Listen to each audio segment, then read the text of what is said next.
US President Donald Trump has reiterated that he wants to take over Greenland and make it a part of the United States. And this is after Denmark's Prime Minister Frederiksen urged Trump to stop the threats to annex the semi-autonomous Danish territory. Speaking to the press, the US President said, I quote him here, "We need Greenland from the standpoint of national security," quote unquote.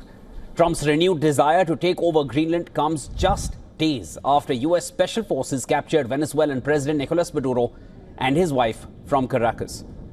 Trump first expressed his interest in buying Greenland from Denmark in 2019, but was rebuffed. In an interview with CNN, Trump's political advisor and top aide Stephen Miller asserted that Greenland rightfully belonged to the US and that the Trump administration could seize the semi-autonomous Danish territory if it wanted to. Earlier, his wife, Katie Miller, posted a picture of the American flag covering Greenland, and she captioned the photograph with one word saying, "soon." Now, on the other hand, US Senator Bernie Sanders has spoken out against Trump. Sanders condemned Trump's capture of Maduro and the military action in Venezuela. He also called out American imperialism, his words, and listed it among reasons why he thinks Trump's Venezuela operation is very strong. Now, in a press conference, Greenland's Prime Minister Nielsen said that the notion of American control over the island is nothing but a fantasy. Furthermore, Nielsen called for renewed talks with the US as he urged against panic after Trump's renewed annexation threats.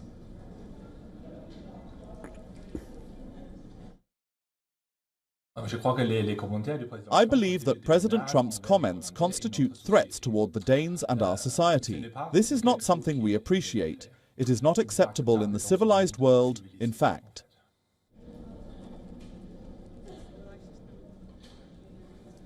Meanwhile, Danish Prime Minister Frederiksen also said that Trump's desire to acquire Greenland must be taken seriously. Frederiksen also cautioned that if Trump were to attack the Danish territory of Greenland, it would mean the end of the NATO alliance. Frederiksen also warned that any US move to take Greenland by force would destroy 80 years of transatlantic security links.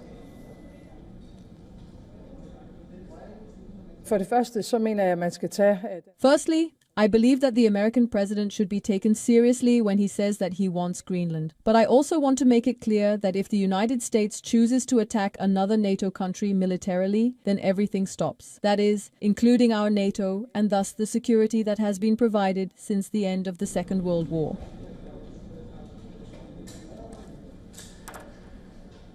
Greenland is a vast island in the Arctic. It has a population of around 57,000 people, has had extensive self-government since 1979, but Greenland's defense and foreign policy remain in Denmark's jurisdiction. It's under the Danish kingdom. Trump has repeatedly raised this prospect of Greenland becoming part of the United States. He cited Greenland's strategic location for defense purposes and its mineral wealth, while most Greenlanders favor eventual independence from Denmark as well. Opinion polls show overwhelming opposition to becoming part of the US.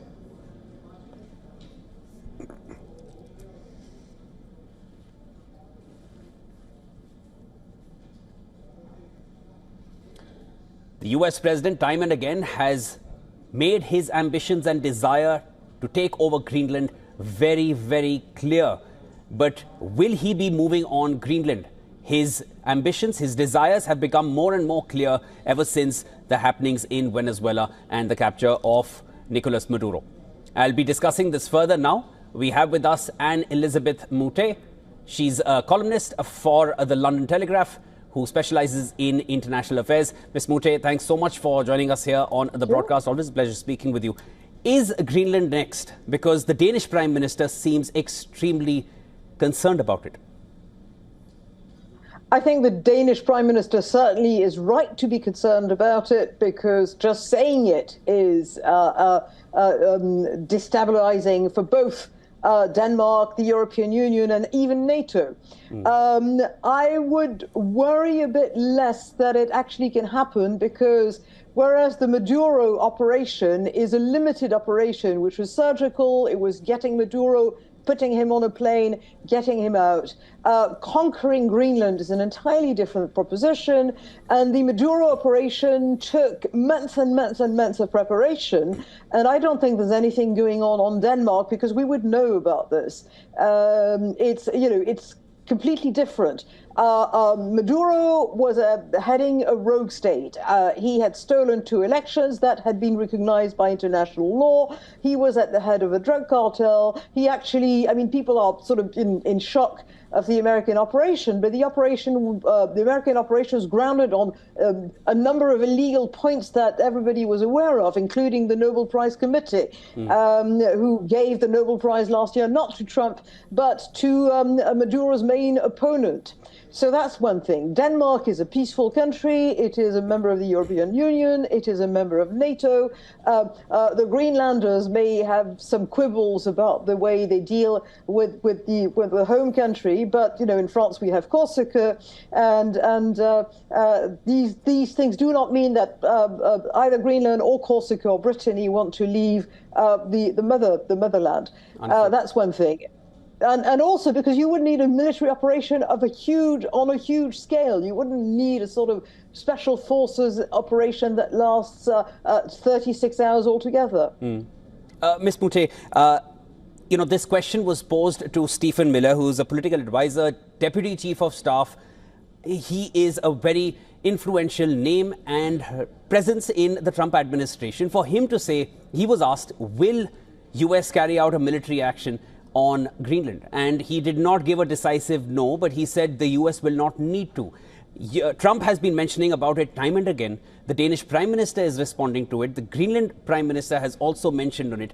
Is this all still without any base? Do you still feel that this will not really happen? Then why are they making so many statements? And, why would such influential names and big names spend so much time deliberating over Greenland if it's not to happen at all?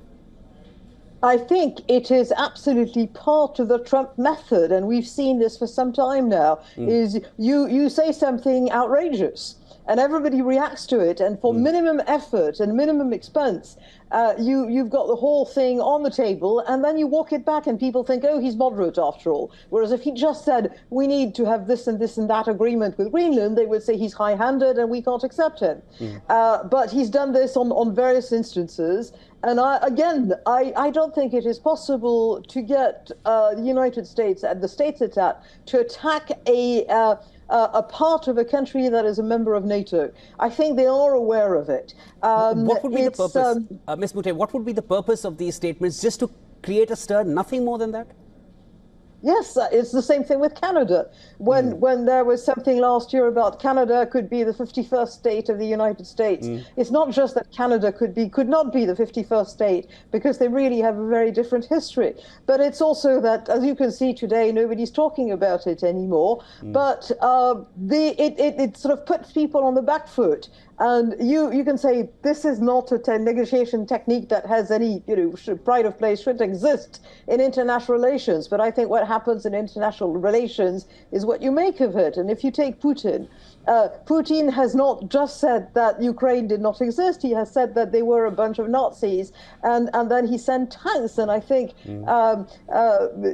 this is not going to happen in Greenland. I mean, you could call me back if they ever sort of send a military outfit in Greenland, but I don't think it's going to happen. I'll hold you to that, Ms. Moutet. Thanks so much for joining us. Thank you. But you make a very pertinent point that for Trump it is customary, and that's how he does his business deals. Say something which creates a stir and then backtrack. But then it already has created a stir with minimal investment. You've made pertinent points. If it happens, there will be a lot more to discuss. Right now, the statements are coming in constantly from the Trump administration. Ms. Moutet, thanks so much for joining us here on the broadcast. Thank you.